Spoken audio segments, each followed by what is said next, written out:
Hello, this is Lucas, and in this screencast I'm going to show you how to use the form to submit a new service request at this website. So let's take a look. You know how to click on the new service request. A word about the objective line here.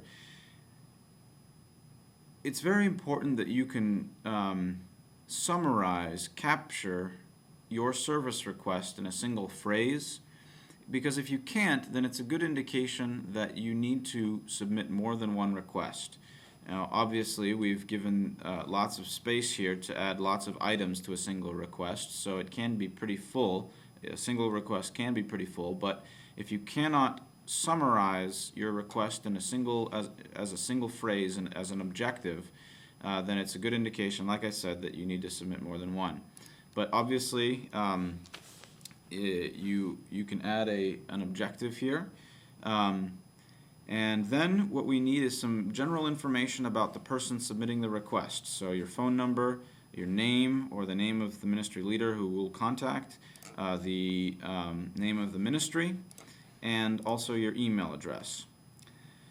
Now, as you can see, as you've seen already, each service request is broken up into a number of different sections. And you don't need to use all of them. You only need to fill out what you need. But most of these should make sense. But I do want to say a special word about the date fields that you'll see.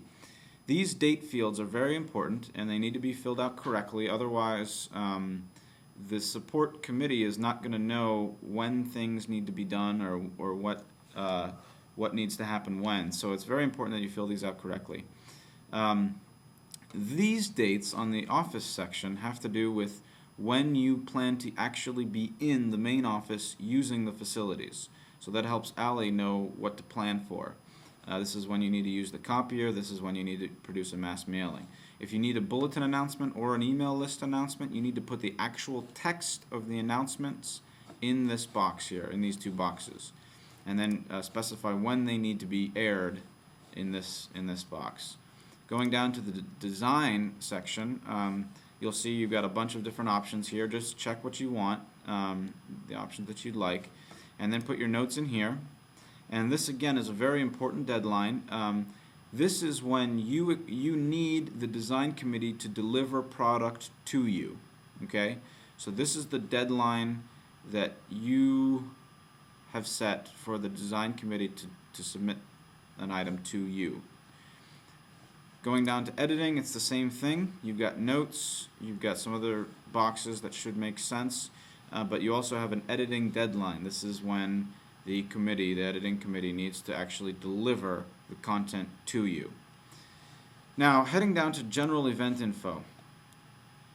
This is also very important, and what you fill in this section under event notes and then the event date will pertain to the rest of these event categories. So if you tell me that your event is going to be on, let's say, November 30th at 1 p.m.